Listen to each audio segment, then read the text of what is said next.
Assalamualaikum warahmatullahi wabarakatuh. Nama saya Tanti Yofiana Luardani. Hari ini kita akan membahas tentang penyusutan aset tetap. Nah, pokok bahasan pada materi kali ini adalah yang pertama, pengertian penyusutan aset tetap. Yang kedua, faktor-faktor yang menentukan penyusutan aset tetap. Yang ketiga, metode-metode penyusutan aset tetap yang terdiri dari metode garis lurus, metode jumlah angka tahun, metode saldo menurun ganda, metode satuan jam kerja, dan metode satuan hasil produksi. Nah, untuk itu sebelum kita mempelajari tentang penyusutan aset tetap, kita harus mengetahui dulu apa itu aset tetap. Nah, seperti yang kita tahu, aset tetap adalah aset yang dimiliki dan digunakan oleh perusahaan untuk kegiatan operasional perusahaan yang memiliki umur ekonomis lebih dari 1 tahun. Jadi aset tetap itu digunakan untuk kegiatan operasional dan umurnya lebih dari 1 tahun. Nah, terus setelah itu kita harus mengetahui apa saja sih yang termasuk aset tetap di sekitar kita selama ini. Nah, untuk itu kan ada mobil, peralatan, mesin, handphone, laptop. Nah, itu termasuk aset tetap. Nah, kita ambil contoh di sebuah handphone. Kita tahu handphone itu kita gunakan dalam kehidupan sehari-hari dan umur ekonomisnya lebih dari 1 tahun. Oleh sebab itu, handphone termasuk aset tetap. Namun, apa hubungannya handphone dengan penyusutan aset tetap? Hubungannya ada di biasanya handphone itu semakin lama akan mengalami penurunan antara baik dari segi fungsi maupun dari segi fisik. Nah, biasanya ada error, terus baterai yang cepat habis, nge-hang, dan sebagainya. Nah, itulah yang menyebabkan kita harus melakukan penyusutan pada handphone tersebut. Nah, untuk itu kita akan mempelajari apa sih pengertian penyusutan aset tetap. Pengertian penyusutan aset tetap adalah alokasi harga perolehan aset tetap menjadi beban selama masa manfaatnya dengan cara yang rasional dan sistematis. Jadi kita mengalokasikan harga perolehan aset tetap itu dijadikan beban pada satu periode dengan cara yang rasional dan sistematis selama masa manfaat aset tetap tersebut. Nah, untuk yang selanjutnya kita akan membahas jurnal yang digunakan untuk penyusutan aset tetap. Nah, jurnalnya adalah beban penyusutan aset tetap pada akumulasi penyusutan aset tetap. Nah, apa sih beban itu? Nah, beban penyusutan aset tetap ini adalah beban yang mengakui atas penggunaan manfaat dari aset tetap pada periode tertentu. Jadi kita mengakui berapa sih manfaat yang kita peroleh dari aset tetap tersebut. Nah, selama satu periode, misalnya 1 tahun gitu. Biasanya kalau di akuntansi itu sekitar 1 tahun. Terus apa sih akumulasi penyusutan aset tetap? Nah, kalau akumulasi penyusutan aset tetap adalah akumulasi atau kumpulan dari penyusutan selama beberapa periode. Nah, beberapa periodenya ini dari masa manfaat atau umur ekonomis aset tetap tersebut. Jadi misalnya kita mengestimasikan umur ekonomis handphone itu sekitar 3 tahun. Jadi akumulasi penyusutan aset tetap ini adalah kumpulan dari 3 tahun itu, baik yang tahun pertama, tahun kedua, dan tahun ketiga. Nah, terus akumulasi penyusutan aset tetap merupakan akun kontra dari aset tetap. Jadi maka akumulasi penyusutan aset tetap dimasukkan di kredit, sedangkan beban jika menambahkan di debit. Kalau akumulasi penyusutan menambah itu di kredit karena akun kontra dari aset tetap. Nah, yang selanjutnya yang berkaitan dengan penyusutan aset tetap itu ada nilai buku. Nah, nilai buku itu apa sih? Nah, nilai buku adalah pengurangan antara harga perolehan dengan akumulasi penyusutan aset tetap. Nah, jadi ketika kita membeli kan ada harga perolehan. Nah, terus itu dikurangi dikurangi dengan akumulasi penyusutan yang kita hitung selama beberapa periode itu akan menghasilkan yang namanya nilai buku. Nah, yang selanjutnya kita akan membahas tentang faktor-faktor yang menentukan besarnya penyusutan aset tetap. Nah, faktor-faktor di sini ada 4. Yang pertama harga perolehan, yang kedua nilai residu, yang ketiga umur ekonomis, dan yang keempat metode yang diterapkan dalam penyusutan aset tetap. Nah, apa sih harga perolehan itu?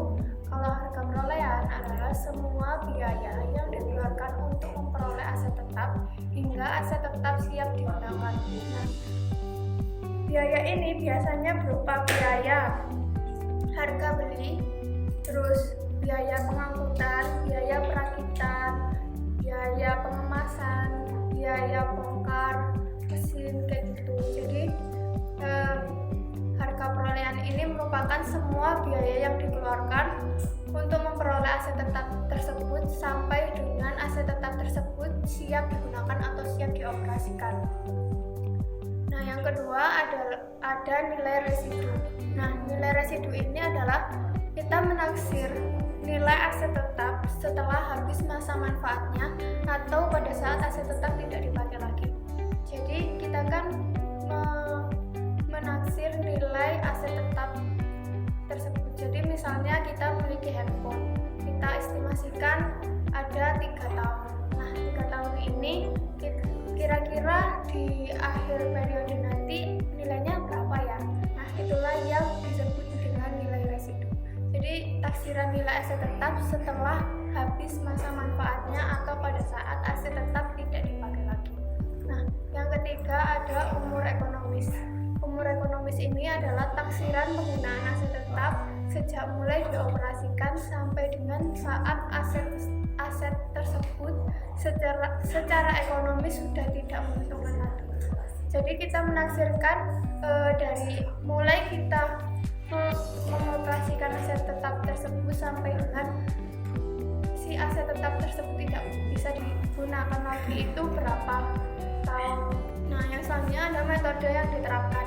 Metode yang diterapkan ini ada macam-macam seperti yang saya bilang tadi, ada metode garis lurus, metode jumlah angka tahun, metode saldo menurun ganda, metode satuan jam kerja, dan metode satuan hasil produksi. Nah, ini dia metode dalam penyusutan aset tetap. Yang pertama ada metode garis lurus, yang kedua metode jumlah angka tahun, yang ketiga metode saldo menurun ganda, yang keempat metode satuan jam kerja, yang kelima metode satuan hasil produksi. Nah, untuk barisan yang pertama itu merupakan penyusutan aset tetap berdasarkan waktu. Jadi kita menghitung penyusutan aset tetap tersebut itu berdasarkan berapa lama waktu yang digunakan.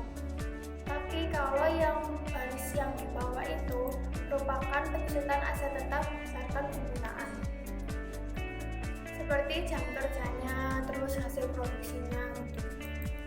Yang pertama kita akan membahas tentang metode garis lurus. Nah, metode garis lurus ini merupakan metode yang cukup sederhana, di mana metode ini mengalokasikan biaya secara periodik dalam jumlah yang sama besar. Jadi, metode garis lurus ini merupakan pengalokasian biaya secara periodik dalam jumlah yang sama besar. Jadi, setiap tahun penyusutan yang digunakan ini sama gitu. Nggak ada peningkatan, nggak ada penurunan gitu. Nah, untuk rumusnya seperti ini. Penyusutan sama dengan jumlah yang harus disusutkan dibagi umur ekonomis atau masa manfaat. Atau penyusutannya adalah harga perolehan dikurangi nilai residu dibagi dengan umur ekonomis. Untuk lebih gampangnya kita lihat dari contoh sebagai berikut. Pada tanggal 8 Mei 2018, PT Andika Jaya membeli sebuah kendaraan dengan harga perolehan 70 juta. Usia penggunaan kendaraan tersebut ditaksir 8 tahun dengan nilai residu sebesar 10 juta. Nah, dari cara yang tadi kita bisa langsung menghitungnya dengan untuk yang selanjutnya kita masuk dalam contoh soal. Pada tanggal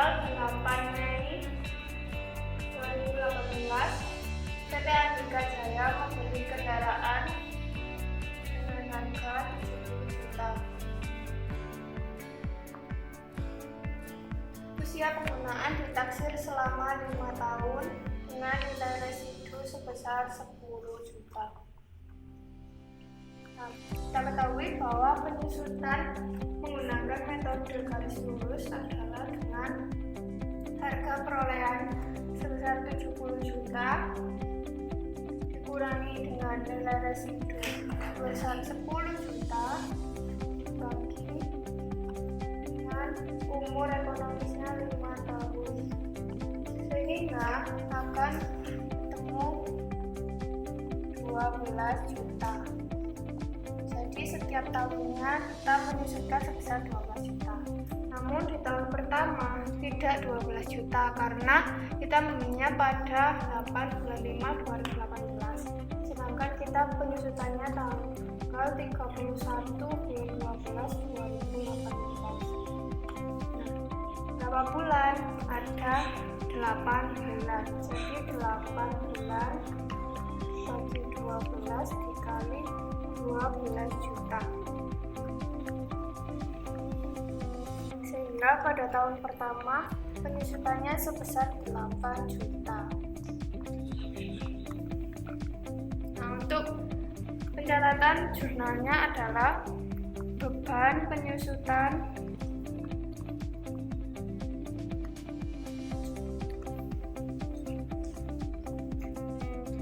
mesin pada akumulasi penyusutan mesin.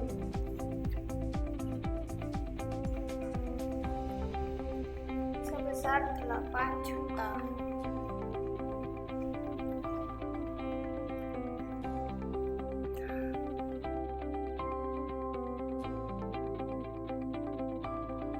Jadi, akan terbentuk beban penyusutan mesin untuk setiap periode penggunaan akan terbentuk seperti berikut.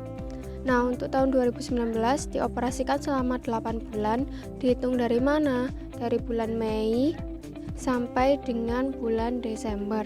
Mei, Juni, Juli, Agustus, September, Oktober, November, Desember, 8 bulan.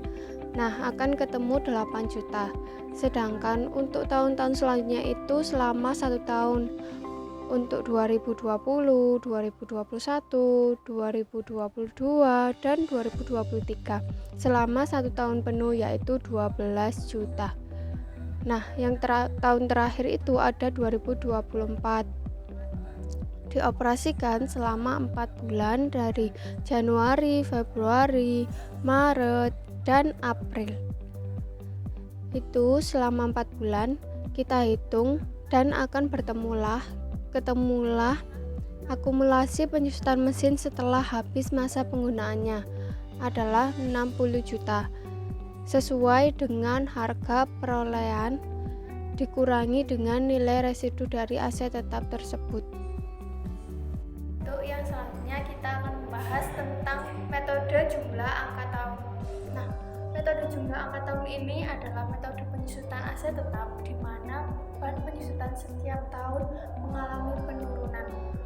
Penurunan ini terjadi karena menganggap bahwa setiap tahun penyusutan aset tetap tersebut akan mengalami penurunan, sehingga bebannya juga akan mengalami penurunan pada setiap tahunnya.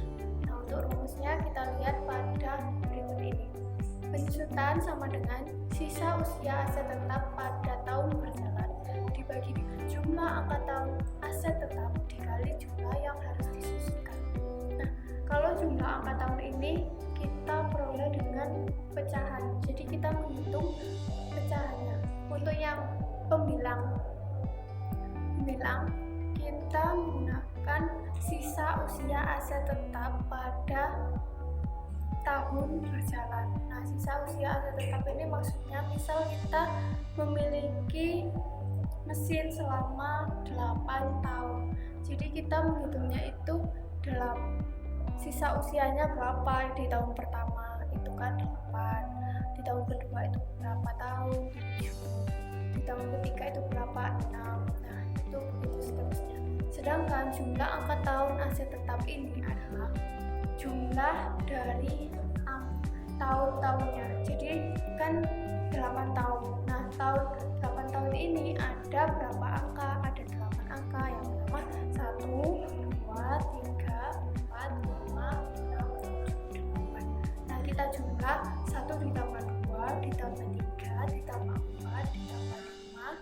ditambah 6 ditambah 7 ditambah 8. Itulah yang akan menyebabkan penyebut tersebut. Nah, untuk yang jumlah yang harus disusulkan itu sama seperti yang tadi, harga perolehan dikurangi nilai residu. Nah, untuk menghitung jumlah angka tahun, kita hitung untuk cara cepatnya daripada 1 ditambah 2 ditambah 3 ditambah 4 kayak gitu. Kita menghitungnya dengan rumus cepat, n dikali n plus 1 dibagi 2. Jadi kita menghitungnya n dikali n plus 1 dibagi 2. Misalnya 8 tahun tadi, 8 dikali 8 tambah 1 9, 8 kali 9 itu 72 dibagi 2 36. Jadi penyebutnya adalah 36. Sedangkan jumlah yang harus disusulkan seperti yang saya bilang tadi, itu harga perolehan dikurangi nilai residu dari aset tetap tersebut. Untuk contohnya kita akan masuk pada contoh berikut ini. Nah, pada tanggal 2 Agustus 2019, PT Zia Asri telah didistribusikan dengan harga 90 juta. Taksiran usia penggunaan 6 tahun dengan nilai residu 6 juta. Peralatan tersebut mulai beroperasi pada 2 September 2019 dan disusulkan menggunakan metode jumlah angka tahun. Nah, yang selanjutnya kita masuk pada soal metode jumlah angka tahun. Nah, pada tanggal 2 Agustus 2019, PT Zia Asri telah membeli peralatan dengan harga perolehan sebesar 9 juta. Taksiran usia penggunaan selama 6 tahun dengan nilai residu selama 6 juta. Peralatan mulai beroperasi pada 2 bulan 9 tahun 2019. Yang pertama kita menghitungnya dari pecahannya. Pecahannya dihitung dari untuk pembilangnya dari sisa umur ekonomi, sedangkan untuk penyebutnya dari jumlah angka tahun. Kita menghitung jumlah angka tahun terlebih dahulu.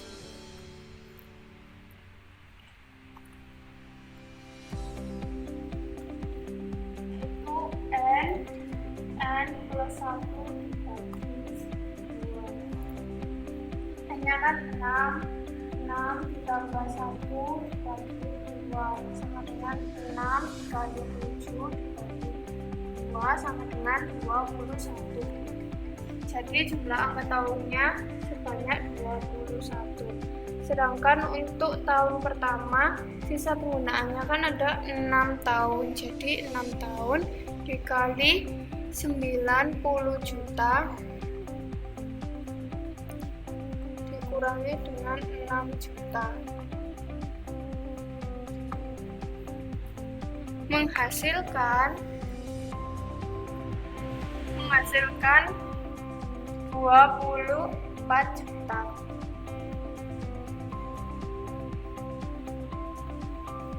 Nah, setelah itu ini untuk tahun pertama, tapi untuk tahun 2019 kita menghitungnya dari bulan September sampai dengan 31 bulan 12, yaitu ada 4 bulan. 4 per 12 dikali berapa jumlahnya? 24 juta. Sehingga ada 8 juta. Jadi nanti di tahun 2020 kita menghitungnya dari sisanya yang di tahun 2019 ada 8 bulan dibagi 12 dikali 24 juta, sehingga 16 juta tambah dengan penyusutan tahun kedua, yaitu 20 juta. Jadi 4 per 12 dikali 20 juta.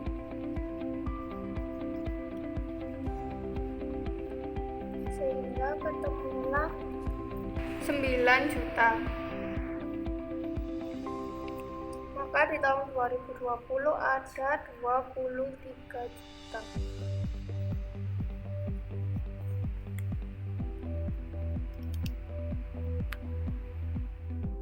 Untuk perhitungan penyusutannya adalah sebagai berikut. Kan kita sudah mengetahui bahwa nilai penyusutannya itu jumlah yang disusutkan adalah harga perolehan dikurangi residu. Nah, kita ketahui bahwa sekarang dihitung jumlah yang harus disusutkan adalah 84 juta. Nah, untuk 84 juta di sini adalah harga perolehan dikurangi nilai residu yang menghasilkan jumlah yang harus disusutkan. Nah, berapa sih harga perolehannya tadi? 90 juta dikurangi 6 juta sama dengan 84 juta.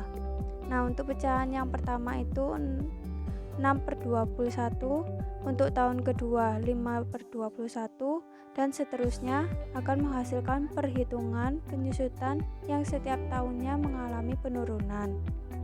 Penurunan dari 24 juta menjadi 20 juta, menjadi 16 juta, menjadi 12 juta, dan akan diketahui bahwa jumlah penyusutannya akumulasi penyusutannya adalah 84 juta sesuai dengan jumlah yang disusutkan. Sehingga nilai residu pada akhir periode akan sebesar 6 juta. Bisa dilihat di tabel berikut ini.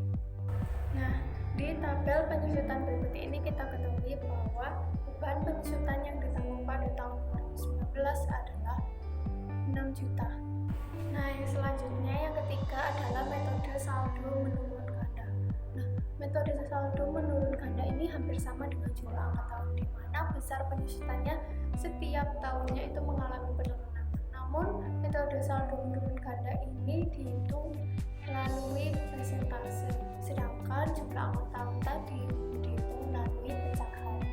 Nah, jadi kita menghitungnya saldo menurun ganda ini itu ada yang menganggap bahwa metode saldo menurun ganda adalah 2 kali dari metode garis lurus. Jadi kita menghitungnya dengan metode garis lurus. Persentase dalam saldo menurun ganda biasanya ditetapkan sebesar 2 kali dari persentase penyusutan metode garis lurus. Jadi misalnya di metode garis lurus penyusutannya itu sebesar 10%, maka dalam menggunakan metode saldo menurun ganda kita menggunakan persentase 10% dikali 2, yaitu 20%. Inilah perhitungannya. Harga perolehan dikurangi nilai residu dibagi umur ekonomis dikali 100% dikali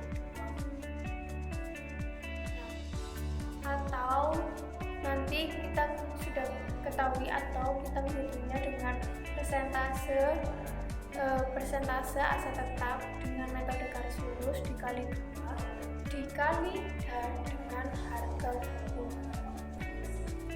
Untuk lebih memahami tentang metode saldo menurun ganda, kita masuk dalam contoh soal sebagai berikut. Untuk soal yang selanjutnya, untuk metode saldo menurun ganda pada tanggal 2 April 2019, PT Maestro Xerox membeli mesin dengan kamera sebanyak 120 juta. Mesin tersebut ditaksir dapat digunakan selama 10 tahun. PT Maestro Xerox menghitung sisanya beban penyusutan dengan menggunakan saldo menurun ganda. Yang pertama kita lakukan adalah dengan menghitung persentase dari penyusutan dengan cara 100% bagi 10 tahun dikali 2. 20%, sehingga persentase penyusutannya sebesar 20% pada setiap tahunnya. Tetapi pada tahun 2019 kita menghitungnya dari 4 sampai 12, sehingga ada 9 bulan ke 12 dikali 20%.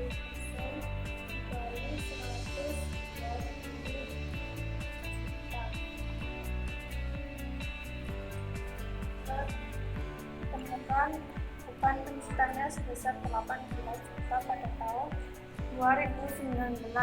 Nah, untuk tahun 2020-nya kita menghitungnya full 1 tahun, sehingga langsung 20% dikali berapa harga buku dari mesin tersebut. Jadi 120 juta dikurangi 18 juta ketemu 102 juta, sama dengan 20 juta 400. Begitulah sampai sintaksnya. Nah, setelah kita memperhitungkan, akan tampak seperti tabel berikut. Jadi di tahun 2019 dioperasikan selama 9 bulan, dari bulan April, Mei, Juni, Juli, Agustus, September, Oktober, November, dan Desember. Nah, dibagi berapa jumlah bulannya? 12, 9 per 12 dikali 20% dikali 120 juta. Karena pada tahun pertama itu tidak ada penyusutan sebelumnya, sehingga nilai bukunya sama dengan harga perolehan sebesar 120 juta. Dan ketemulah akumulasi penyusutannya atau beban penyusutannya sebesar 18 juta. Sedangkan untuk akumulasi penyusutan pada tahun pertama adalah 18 juta dengan harga buku mesin menjadi 102 juta, dari 120 juta dikurangi 80 juta. Untuk tahun 2020, 20% dikali dengan harga buku mesin langsung, karena ini full 1 tahun, tidak seperti pada tahun 2019, sehingga tidak ada perkalian berapa bulannya.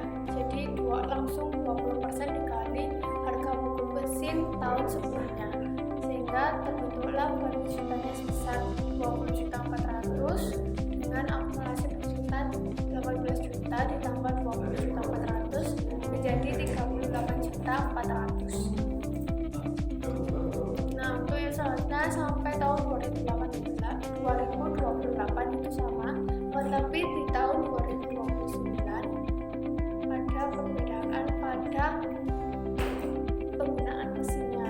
Jadi kan kita membelinya di bulan April tahun 2019. Jadi nanti di tahun 2029 kita selesainya itu sebelum April, jadi Maret, Januari, Februari, Maret, 3 bulan, 3 dibagi 12 dikali 20% dikali harga buku tahun sebelumnya, yaitu 13.639.208,26. Jadi 684.510,41, sehingga harga buku mesin pada tahun terakhir adalah 13.597,84. Nah, inilah yang menjadi nilai residu dari mesin tersebut. Nah, untuk yang selanjutnya, tips dalam memahami metode jumlah angka tahun dan saldo menurunnya. Nah, jadi agar lebih mudah untuk memahaminya, kita bandingkan jumlah angka tahun dengan saldo menurut ganda. Apabila di jumlah angka tahun kita menggunakan pecahan, tetapi di saldo menurut ganda kita menggunakan persentase, di mana persentase ini adalah 2 kali metode garis lurus. Sedangkan di jumlah angka tahun untuk yang selanjutnya itu dikalikan dengan harga perolehan dikurangi nilai residu, jadi seperti jumlah yang disusunkan. Namun di saldo menurut ganda, persentase tadi itu dikalikan dengan harga. Jadi yang berubah untuk jumlah angka tahun adalah pecahannya, tapi kalau yang saldo menurut ganda, yang berubah adalah harga bukunya. Nah, untuk yang selanjutnya kita akan memahami metode satuan jam kerja, mana ini berdasarkan penggunaannya. Jadi metode satuan jam kerja ini adalah metode yang digunakan untuk menghitung besarnya penyusutan aset tetap berdasarkan jam kerja aset tetap tersebut. Nah, perhitungannya sebagai berikut. Beban penyusutannya adalah taksiran jam kerja dikali dengan tarif penyusutan tiap jam kerja. Nah, di mana tarif penyusutan tiap jam kerja ini dengan memperhitungkan harga perolehan dikurangi nilai residu dibagi taksiran jam kerja. Kita untuk lebih memahaminya kita masuk ke contoh soal seperti berikut.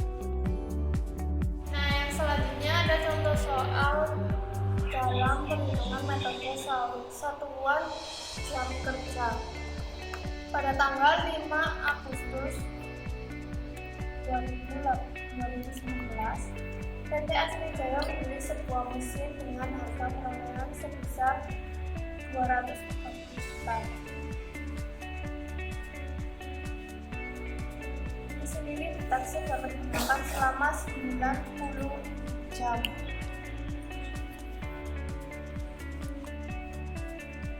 Nah, nilai residunya sebesar 18.500.000. Jadi menghitung penyusutannya langsung dengan untuk menghitung tarif penyusutan adalah harga perolehan mesin sebesar 230 juta kurangi dengan nilai residu sebesar 18.500 bagi dengan 90 jam sebesar 2.350.000 tarifnya. Jadi apabila di tahun 2019 PT Asrijaya mengerjakan selama 10.000 jam, maka beban penyusutannya adalah 10.000 jam dikali 2.350, yaitu 23.500.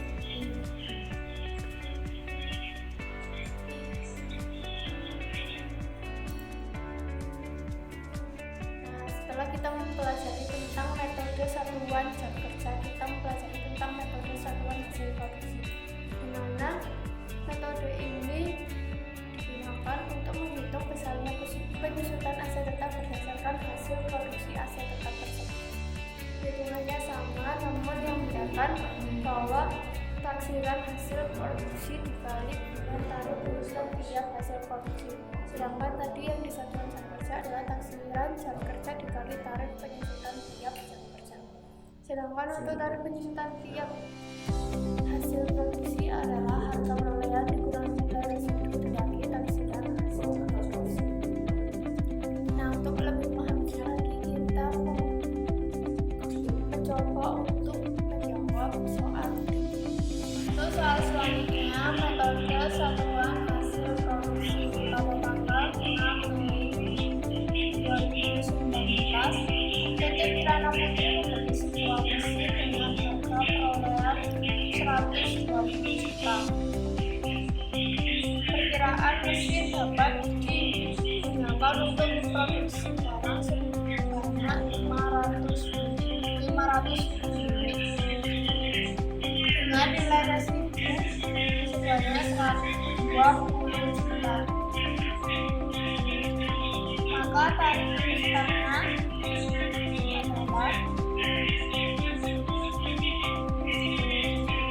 harga perolehan 120 juta dikurangi dengan nilai residu 20 juta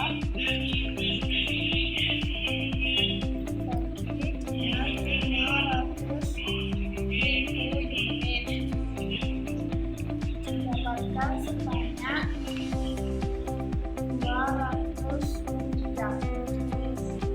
Nah, apabila pada tahun 2019 PT Kirana Putri menghasilkan produk barang sebanyak 10.000 produk, maka penyusutannya adalah 10.000 dikali 200 sama dengan 2 juta.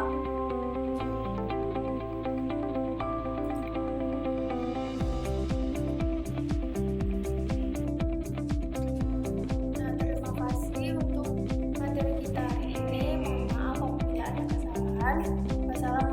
warahmatullahi wabarakatuh.